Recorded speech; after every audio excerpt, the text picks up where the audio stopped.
Iya,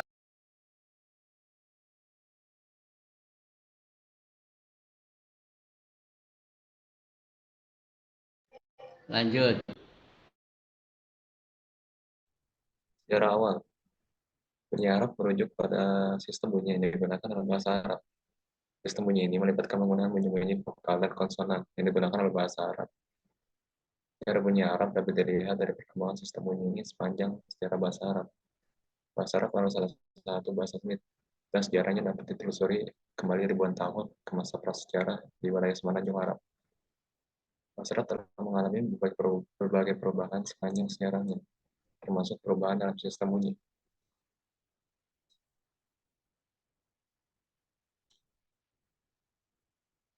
Sejarah awal yang pertama, sejarah bahasa Arab kuno. Bahasa Arab kuno atau Proto-Arab adalah bentuk bahasa Arab yang paling awal dan tidak tertulis. Sistem bunyi awalnya terdiri dari bunyi konsonan dengan bunyi vokal yang diwakilkan. Bahasa ini berkembang di antara suku di semenanjung Arab. Yang kedua, bahasa Arab klasik. Bahasa Arab klasik adalah bentuk bahasa Arab yang diwakili oleh sastra Arab klasik dan Al-Quran. Bahasa ini memiliki sistem bunyi yang lebih terperinci dan kompleks, dengan penggunaan vokal yang lebih banyak dibandingkan dengan bahasa Arab kuno. Pada masa ini, tanda-tanda baca atau vokal mulai diperkenalkan untuk membantu mengucapkan dengan benar.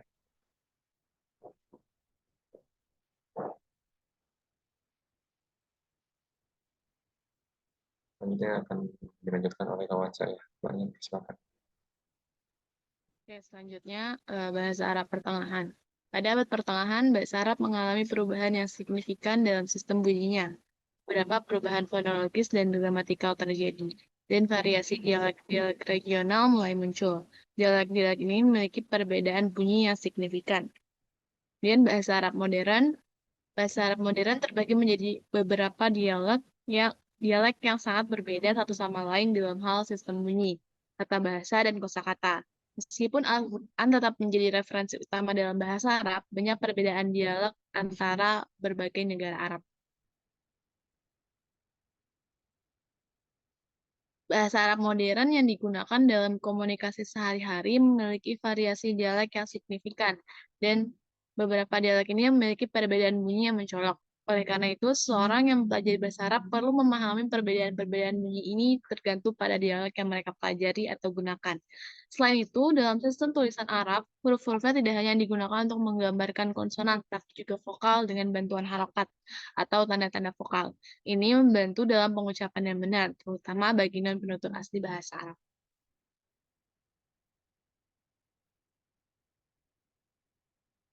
Selanjutnya akan disampaikan oleh rekan saya.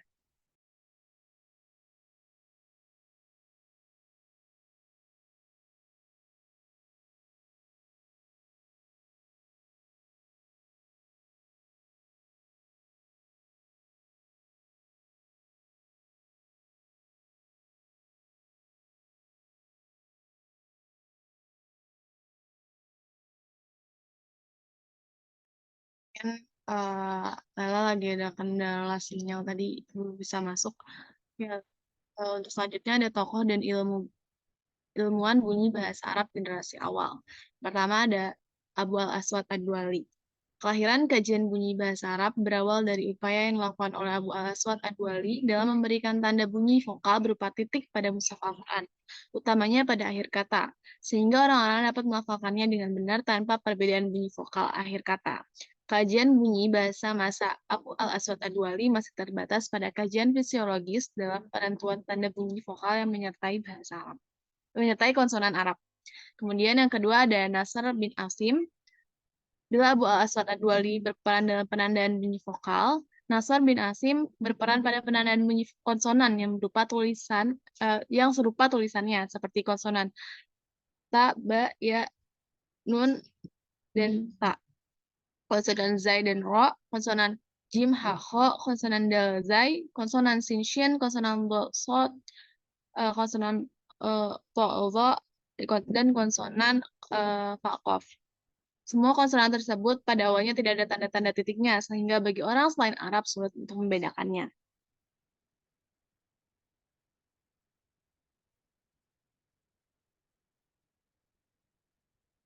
Ya, untuk selanjutnya akan disampaikan oleh rekan saya.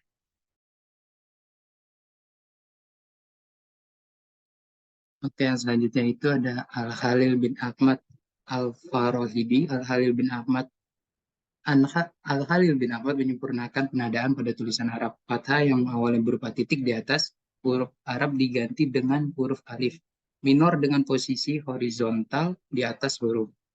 Dhammah yang awalnya sebuah titik di antara huruf Arab diganti dengan waw. Minor di atas huruf. Kasroh yang awalnya sebuah titik di bawah huruf Arab diganti dengan huruf ya minor di bawah huruf. Dan yang selanjutnya itu ada Sibawayah. Sibawayah mewarisi ilmu gurunya yaitu Al-Khalil bin Ahmad dengan memperdalam kajian dan menambah banyak pembahasan deskripsi bunyi bahasa secara rinci seperti sifat-sifat bunyi bahasa al-jahar, al-khams, dan al-shiddah, al-roha, selain al-shiddah, al-roha. Selain itu dijelaskan pula fenomena bunyi bahasa seperti al-imla, al-imalah, al-id al-idgom.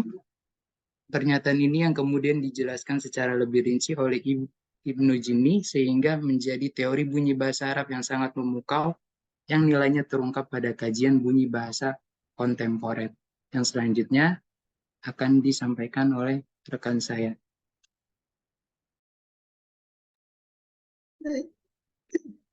Baik, selanjutnya ada Ibnu Jini. Ibnu Jini adalah ilmuwan Arab pertama yang mendefinisikan bahasa adalah bunyi, yaitu bunyi yang dipakai sebagai media ekspresi suatu kelompok sosial tertentu guna mencapai tujuan-tujuannya.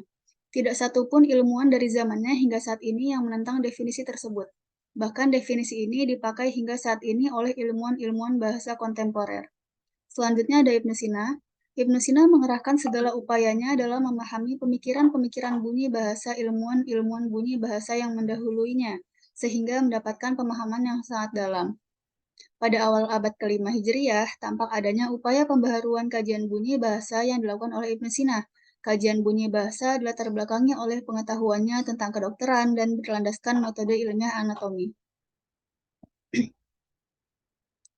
Yang terakhir ada Ibnu Sinan Al-Khifazi.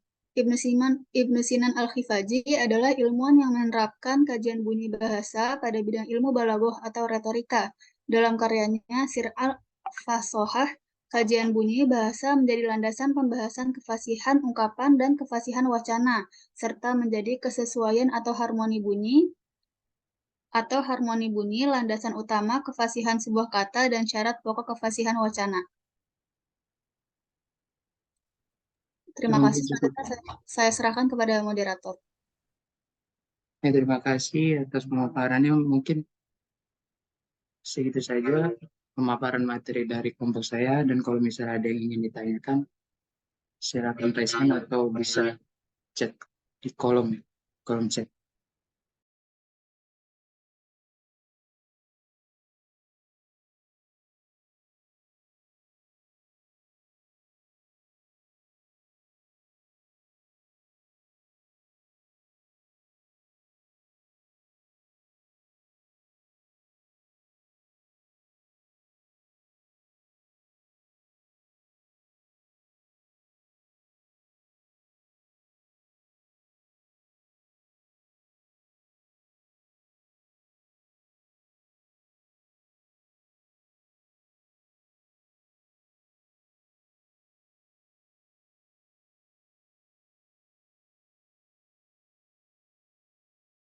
Ya, silakan didiskusikan tentang sejarah ilmu bunyi ini. Ya, kama arafna anna hadil maddah qad darasnaha, telah kita pelajari ya di awailil muhadharah al-madiyah, pada awal muhadharah pertama dulu. Lakin ala ba'sa bidzalik al-muhim kaifa ta'rifuna an tarikh ilmil aswat al-arabiyah kama katabtum fi PPT. Bil haqiqah hadhihi PPT Wa amalun jayyid, lakin ala hadhil majmu'ah, kelompok ini wajib menulis referensinya. Referensinya di mana ini? Misalnya Ibnu Sina di mana ngambilnya. Jadi kalian kan sudah mau nulis skripsi, jadi harus membiasakan untuk menulis referensi. Masalah tarikh awal ilmil aswad. Min aina akhadza? Min aina masdar, sumbernya dari mana? Bukunya. Jangan selalu internet. Walaupun internet bisa, tapi kebiasaan buruk adalah mahasiswa selalu mengambil dari sumber yang bukan asli. Sumber asli itu dari kitab. Dari mana ini bukunya, di halaman berapa, tahun berapa, harus dibiasakan seperti itu. Termasuk tokoh-tokohnya. Kalau di sini kama arabna fi hadhil maddah, sejarah awalnya itu dibagi pada 3 fase. Itu dari mana sumbernya? Kelompok ini mana kelompok ini?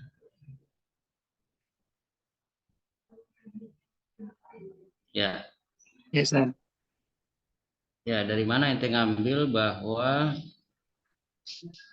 ilmu aswad ini dibagi perkembangannya itu pada 3 fase?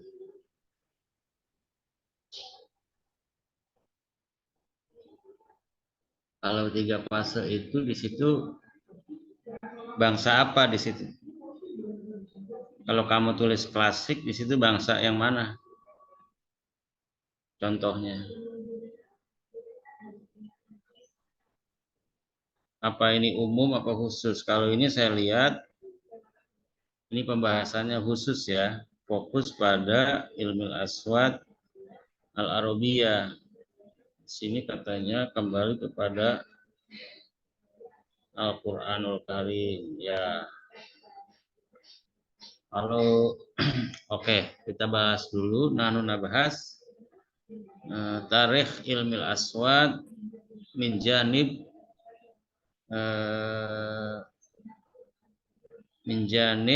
al-arabi al-mustama' arabi. Dari aspek masyarakat Arab di sini membagi pada bahasa Arab klasik. Alladzi yata'allaq, yang berhubungan dengan apa ini? Vokal dan juga tanda harokat. Itu bagaimana membuktikan fase klasik ini? Bahwa lebih banyak vokal dibandingkan dengan bahasa Arab kuno, ditandai dengan harokat mulai untuk membantu pengucapan benar. Nah, ini siapa tokohnya di mana bahasa ini? Ya, kita harus diungkap. Siapa tahu kan? Siapa tokohnya itu yang memberikan harokat agar supaya dibacanya itu benar untuk orang non-Arab.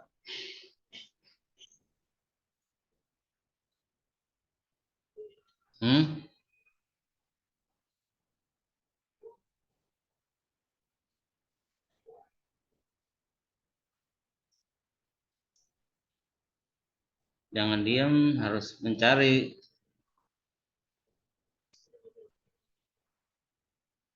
Jadi biar kita tahu siapa sebenarnya tokoh pertama itu yang meletakkan harokat pada huruf Arab, bahasa Arab itu siapa, agar supaya apalagi dikaitkan dengan apa tadi, dengan Al-Quran. Jadi harokat itu kan artinya apa sih harokat?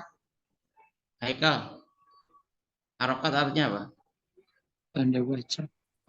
Nah, tanda baca ya kan, atau juga tanda syakal, tanda harokat. Nah, itu kalau dikaitkan dengan Al-Quran berarti harokat itu ya adanya itu harokat setelah usai Nabi Muhammad meninggal. Karena para sahabat dan juga Nabi membaca Al-Quran itu tanpa diharokat, tapi diapain? Secara lisan kan? Berarti dihafal kan oleh para sahabat Nabi. Nah, setelah Nabi meninggal dunia, ya kan?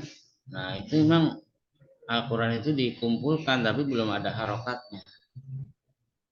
Itu dari sejak zaman Sayyidina Abu Bakar, itu ada sahabat Nabi yang cerdas, siapa itu namanya? Namanya Zaid bin Sabit. Zaid bin Sabit itu adalah salah satu sahabat yang mengumpulkan dan menulis Al-Quran dalam dari berbagai macam sumber. Nah, kemudian harokat itu diperkenalkan pada masa khalifah siapa? Yaitu masa khalifah Ali bin Abi Thalib. Kenapa diharokatkan? Agar supaya dibaca dengan benar. Karena banyak orang Arab yang bukan selain Arab yang masuk Islam. Jadi itu sudah ada dikaitkan dengan Al-Qur'anul Karim. Cuma tokohnya itu tidak tahu siapa. Ya, yang memberikan harokat ataupun tanda baca. Dan tidak ada perintah dari Rasul untuk mengharokatkan Al-Quran.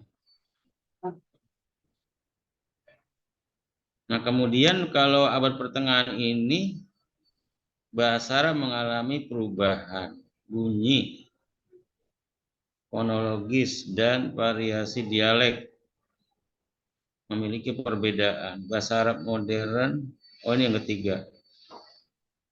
Nah, kalau bahasa Arab pada abad pertengahan itu gimana? Sejarah awal ilmu aswad ini.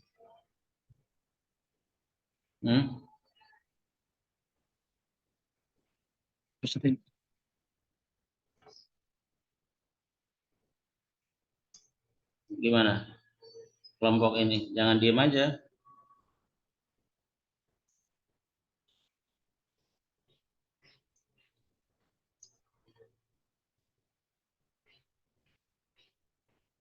Kalau tadi kan kita udah bicarakan di awalnya itu sejarah masa lampaunya dikaitkan.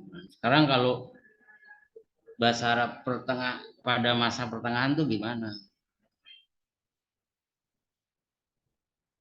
Berarti di abad pertengahan ini katanya sudah mulai mengalami perkembangan.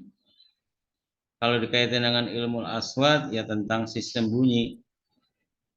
Terus gramatika Arab, fonologisnya, termasuk dialek-dialeknya kan gitu. Berarti bahasa Arab itu sudah menjadi ilmu bahasa, ilmu pengetahuan.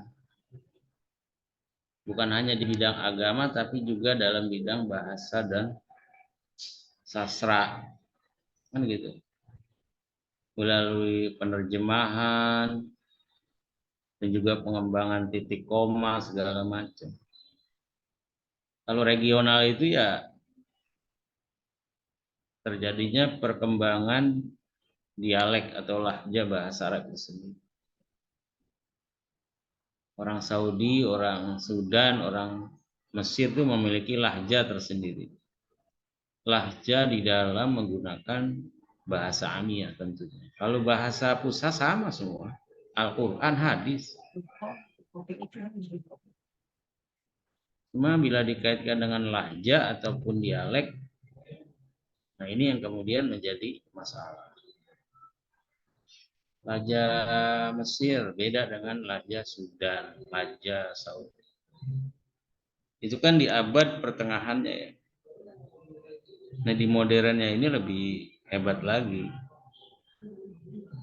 Cuma saya melihat di sini dalam perkembangan sejarah ilmu aswad ini sedikit sekali ya menyinggung persoalan perkembangan ilmu aswadnya.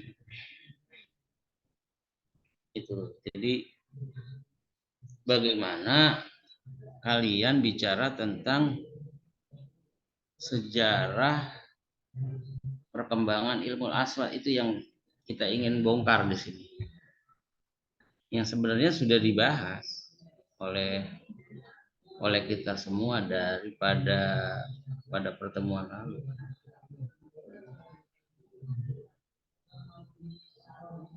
Ya kan? Nah, kalau ente ngomongin ilmu aswad itu lebih spesifik ketimbang ngomongin bahasa Arab. Kalau tadi itu bahasa Arab umum jadinya. Ente lebih banyak bicara tentang perkembangan harokat segala macam. Tapi kalau sudah bicara sejarah ilmu aswad itu fasenya memang sama. Ada fase kodimah. Kodimah itu masa lampau ya. Masa klasik lah. Itu memperlihatkan bangsa-bangsa besar seperti bangsa Mesir ataupun bangsa Yunani, di mana mereka sudah meng-create ataupun menciptakan bunyi-bunyi terkait dengan bahasa yang mereka gunakan. Bangsa Yunani dan bangsa Mesir kuno itu sudah ada. Berarti kan zamannya Nabi Musa itu ya. Ya kan? Zamannya Nabi Musa. Nah, di abad pertengahan baru tuh tokoh-tokoh filsafat barat muncul terkait perkembangan bunyi. Misalnya saja kalau dari Yunani itu Aristoteles. Aristoteles itu kan filosof Yunani, dia memiliki teori yang cukup maju ya dalam mengembangkan bunyi itu. Dia punya buku namanya Retorika, itu di dalamnya mengkaji tentang persoalan kosakata dan juga bunyi. Tuh, jadi diawali dari bangsa Yunani kuno, bangsa Mesir, kedua Aristoteles, yang ketiga itu baru di modern kita sudah banyak mengenal tentang bagaimana memproduksi bunyi, bagaimana mengklasifikasikan bunyi bahasa Arab misalnya. Fonem, vokal. Ya, lebih-lebih di abad 21 ya. Itu sudah sangat luar biasa karena apa, mengintegrasikan dengan perkembangan teknologi. Jadi suara itu bisa direkam yang kemudian bisa dianalisis. Ini suara dalam keadaan sedih, senang. Jadi menggunakan komputer kan gitu. Luar biasa. Ya, bahkan dengan kita ngomong gitu. Ente ngomong, ya kan sekarang sudah ada alat di mana alat itu melalui HP misalnya. Ente ngomong gitu. Itu akan mengetik sendiri. Ente menulis buku nggak perlu capek, tinggal ente ngomong dia akan mengetik. Misalnya dengan Google gitu. Jadi bukan hanya merekam tapi juga memindahkan suara kita dalam tulisan. Itu kan ajib. Luar biasa perkembangan teknologi. Cuma maksud saya ini kita harus paham ya gak, ilmu aswad Arabia itu posisinya di mana? Kalau tadi kan begini. Kalau di masa dahulu itu ada bangsa Mesir dan juga bangsa Yunani. Di abad pertengahan itu ada Aristoteles tokohnya. Ya kan gitu. Nah, yang saya ingin tanyakan kepada kelompok ini, ilmu aswad itu di mana posisinya? Munculnya apa di abad pertama, abad pertengahan, atau abad modern ini? Nah, itu maksud saya yang perlu kita gali. Ya kan? Nah, kalau kita kaitkan dengan Al-Quran, sebenarnya ilmu aswad itu secara tidak tertulis itu sudah dipelajari ketika orang belajar, ketika orang membaca Al-Quran, di sana pasti ada ilmu tajwid gitu. Cuma masih menyatu dengan ilmu tajwid. Nah, yang kemudian ilmu aswad itu menjadi kajian tersendiri. Ingat nggak tokohnya siapa dulu? Diawali oleh siapa? Ingat nggak? Yang mencoba mempelajari ilmu aswad secara tersendiri. Tokohnya itu ada itu. Setelah dia menyatu dengan ilmu tajwid, lalu dia dipisahkan secara tersendiri oleh siapa dulu? Ingat nggak? Nah, itu dia oleh Syekh Khalil Ahmad Al-Farahidi, punya murid siapa namanya? Imam Sibawayh. Nah, Imam Sibawayh. Imam Sibawayh punya murid siapa namanya? Ingat gak? Imam Ibnu Jini. Nah, Imam Ibnu Jini. Nah, itu berarti di situ kita Khalil Ahmad Al-Farahidi, kemudian dia punya kamus, kemudian dikembangkan oleh Sibawayh, terus Ibnu Jini. Cuma ente tahu nggak posisi mereka itu di mana gitu loh maksudnya? Apakah di abad pertengahan bersama Aristoteles atau di abad modern gitu? Atau kita letakkan di sana di masa turunnya Al-Quran zamannya Nabi, kan begitu kan? Nggak mungkin, mereka bukan sahabat. Nah, itu yang perlu kita kulik gitu ya, maksud saya. Apakah dia ini mereka ulama-ulama tokoh di sini kan, ini ditulis di PPT ini katanya tokoh ilmuwan bunyi bahasa Arab generasi pertama. Ini tokoh-tokoh. Jadi pengertian generasi pertama ini maksud saya pada abad berapa? Apa abad modern? Ini maksud saya Qarnil Isrin, abad 20. Kan begitu. Jadi biar ada benang merahnya dengan tokoh filsafat itu, Aristo itu. Ya kan?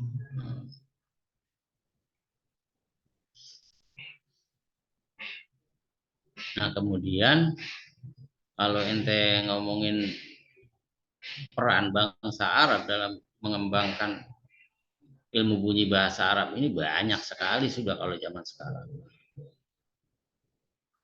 Kalau tadi kan tokoh Sibawayh, Khalil, Ibnu Jini itu kan satu guru satu murid, itu kan masa lalu. Abul Aswad Ad-Du'ali. Ini Abul Aswad Ad-Du'ali hubungannya dengan Khalil Ahmad Al-Farahidi gimana, ente tahu gak? Ini kan di sini dibilang Khalil Abul Aswad Ad-Du'ali. Ya kan? Apa dimulai dari Abul Aswad Ad-Du'ali, muridnya siapa Abul Aswad itu?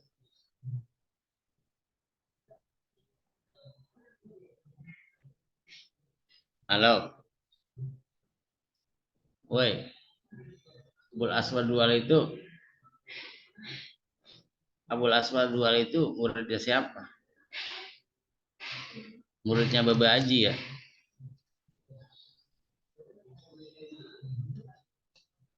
Abul Aswad Ad-Du'ali. Ingat nggak Abul Aswad Ad-Du'ali itu muridnya siapa?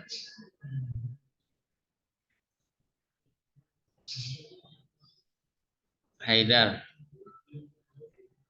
Abul Aswad Ad-Du'ali muridnya siapa?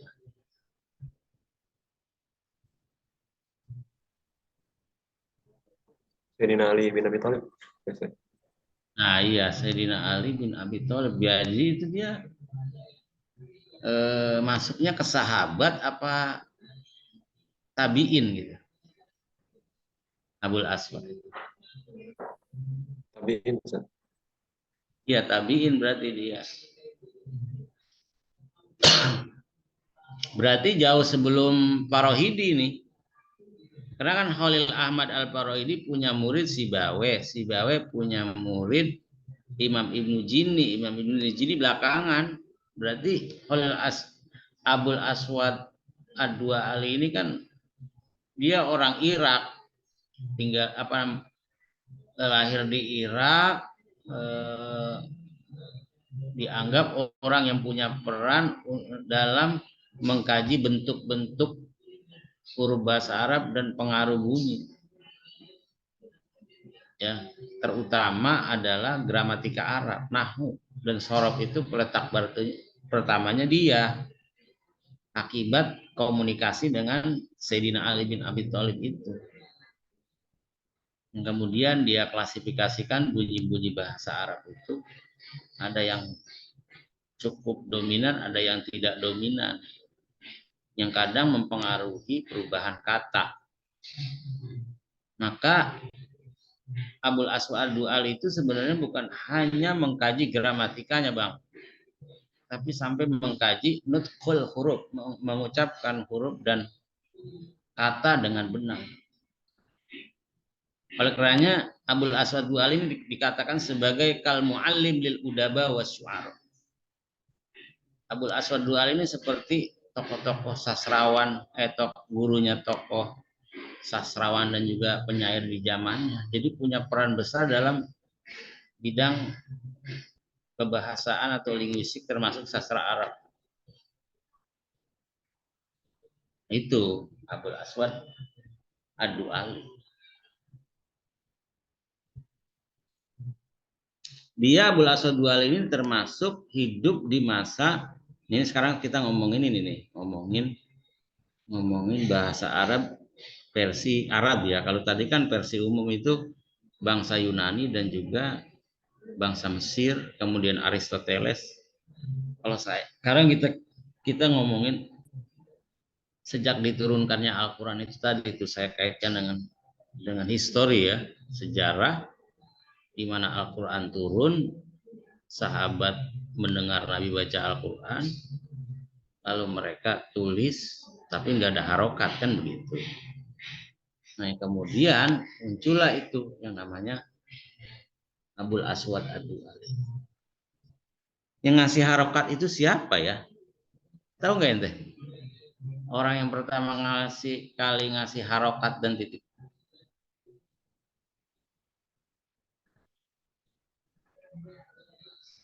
Ada nggak?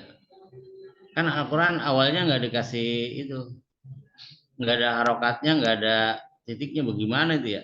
Bacanya kan sulit. Nah setelah Islam masuk deh.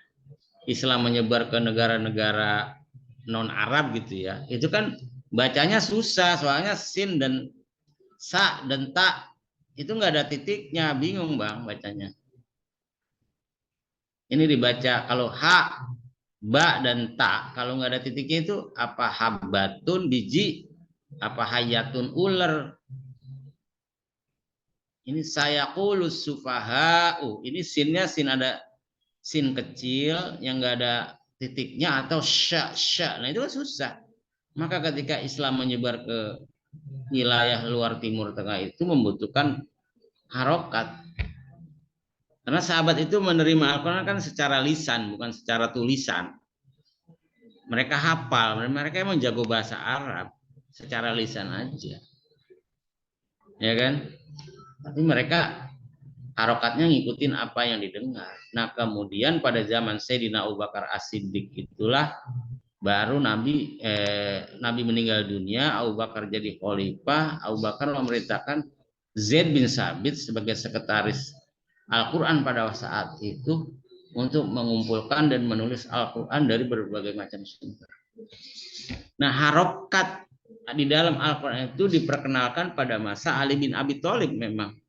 Berarti di situ ada Abul Aswad Ad-Du'ali. Di situ masuknya dia, Abul Aswad Ad-Du'ali di generasi pertama. Benar nggak kalau kita gitu kan setelah Al-Quran itu? Abul Aswad Ad-Du'ali. Jadi tokoh pertama dia. Jadi kaedah ucap, kaedah gramatika itu Abul Aswad. Mengucapkan huruf Kalau Khalil bin Ahmad itu dia punya kamus yang terkenal kan dengan Ain, Mu'jamul Ain. Itu punya murid namanya siapa tadi? Sibaweh yang terkenal banget. Sampai Imam Sibaweh itu mengalahkan popularitas gurunya yaitu Khalil.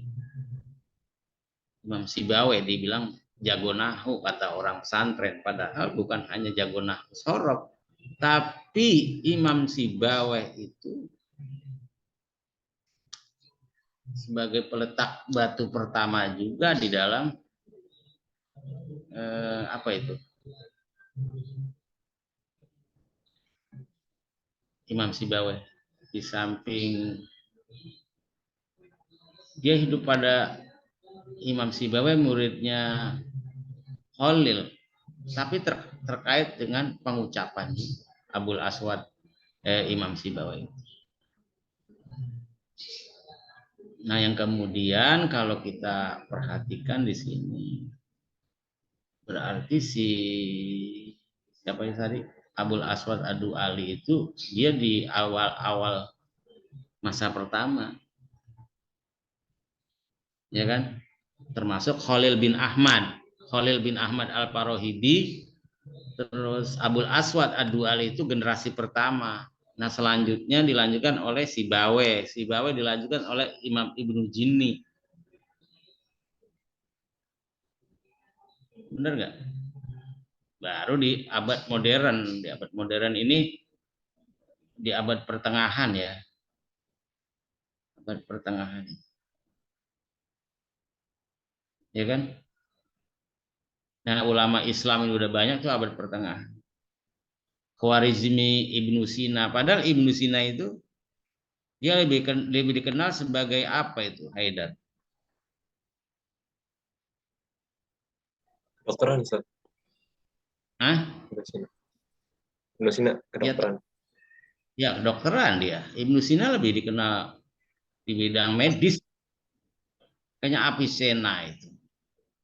Sampai sekarang saya dapat informasi di Universitas Leiden University di Holland itu. Tahu gak Holland Bakri? Nah, itu kitabnya Ibnu Sina atau Avicenna itu yang dikenal dengan apa? Kalau bahasa Arabnya itu At-Tib.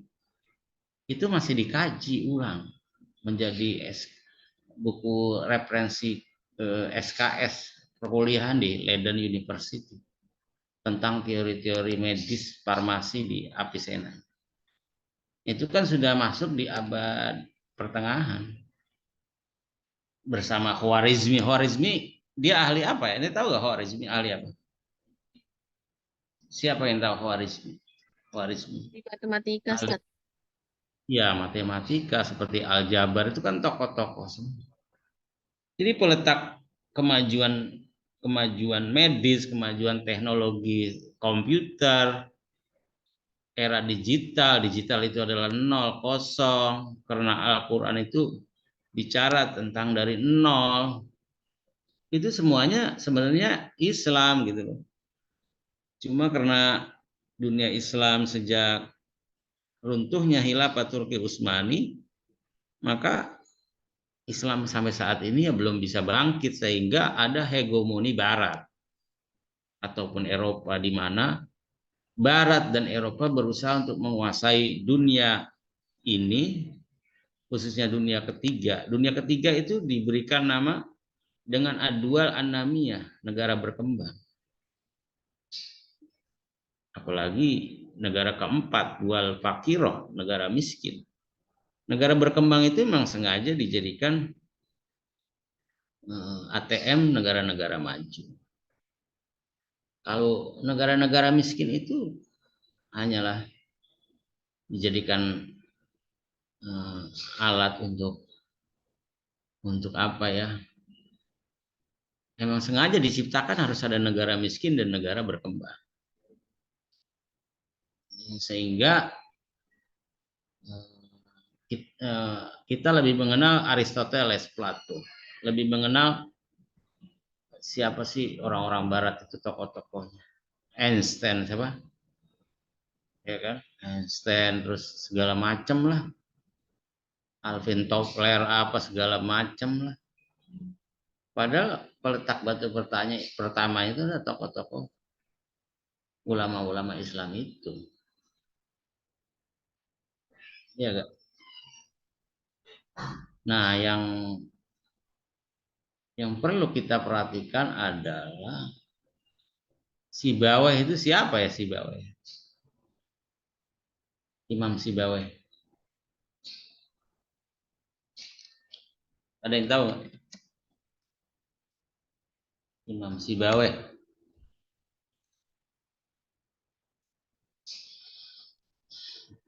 Sibawayhi itu kalau di pesantren terkenal banget Imam Sibawayh itu. Jadi ternyata Imam, nah, dia memang di pesantren dia kayak Sibawayh gitu. Ilmunya ilmu Sibawayh, maksudnya Sibawayh itu seorang sarjana di bidang tata bahasa Arab pada abad 8. Namanya itu Abu Bisir Amr bin Usman bin Kambar al-Basri al-Kufi, berarti orang Irak ya. Dia punya kitab itu namanya Al-Kitab. Nama karyanya itu Kitab Sibawayh fi Nahwi. Ya, nah ini tokoh Imam Sibawayh itu punya kitab namanya Kitab Li Sibawayh. Menjadi tokoh gramatika Arab. Ya, kalau Ibnu Jini itu di mana hidup? Ini kan kita ngomongin tokoh-tokoh. Ibnu Jini, ya. Kamu kalau mau cepet itu cari informasi, buka aja Chat GPT, AI. Jadi cepet, nggak kayak Google. Nah, ini Ibnu Jini di sini dikatakan sarjana ahli tata bahasa Arab juga, sama Irak juga dia. Cuma dia lebih dahulu nih abad ke-4 sampai 10. Basra, Irak. Pindah ke Mesir sebagai ilmu bahasa Arab dan linguistik. Karyanya ada Al-Khosais, Al-Muqtadab, ilmu tata bahasa dan linguistik dalam tradisi Islam. Nah, ini tokoh-tokohnya. Baik. Nah, kalau kita kaitkan dengan tokoh di sini ada Ibnu Sina. Cuma memang Ibnu Sina ini dia lebih pada medis ya. Makanya yang saya kulik itu Ibnu Sina dia sedikit sekali perannya, tapi ditulis di sini. Di samping Ibnu Jini juga ada Ibnu Sinan. Ibnu Sinan ini siapa ini? Bidang ilmu balaghah, sirrul fasohah. Ya, Ibnu Sinan Al-Khifazi. Nah, kalau tokoh apa sih? Fonetik ya. Tokoh fonetik di Indonesia ada gak? Atau di Asia lah gitu.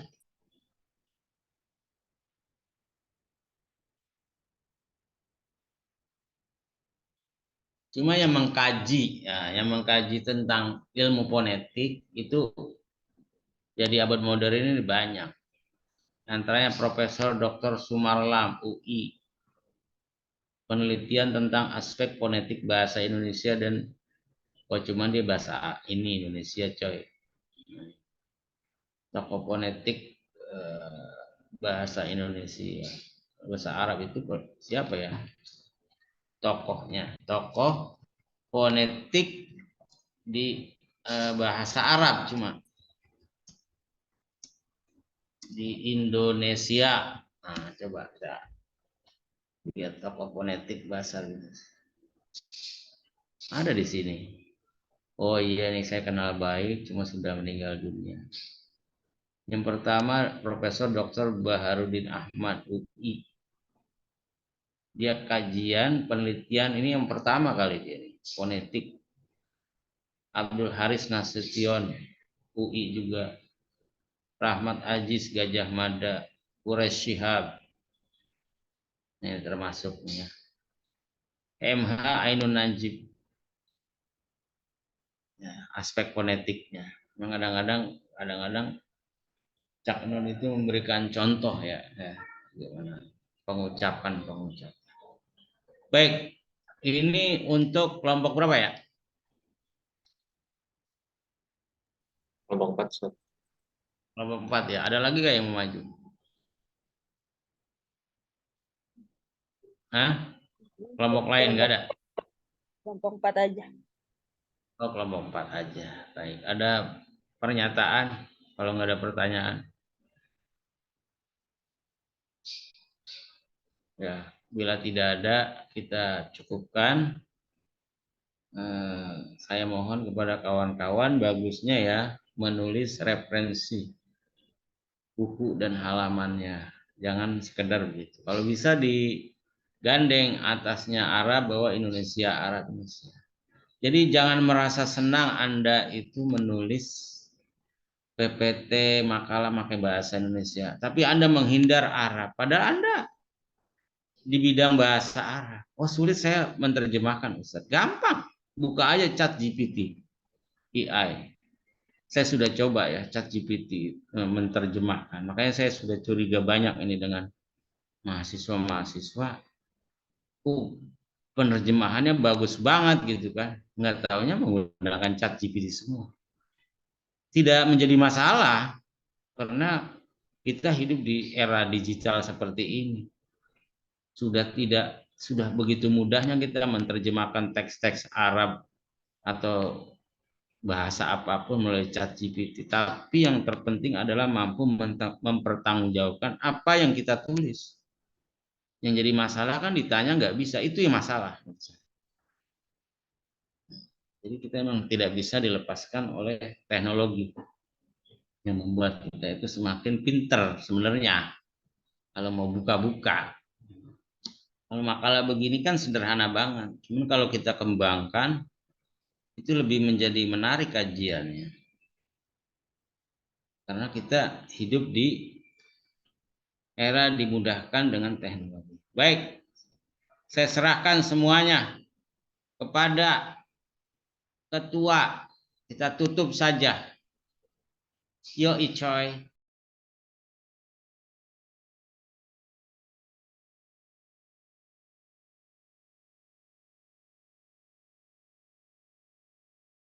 Tutup, kelompoknya ini tadi siapa? Ayo, syukran Ustaz atas pemaparannya. Ya, Ekal. Oke, karena mungkin sudah selesai. Sebelum tutup, alangkah baiknya kita bawa kafaratul majelis. Subhanakallahumma wa bihamdika asyhadu an la ilaha illa anta astaghfiruka wa atubu ilaik. Semoga materi yang disampaikan bisa Amin. bisa dipahami dengan baik dan bisa diamalkan untuk kedepannya. Mungkin itu saja dari kelompok 4, kurang lebihnya mohon maaf. Wabillahi taufiq wal hidayah. Wassalamualaikum warahmatullahi wabarakatuh. Waalaikumsalam warahmatullahi wabarakatuh. Ustaz. Ronstad. Kelompok 4.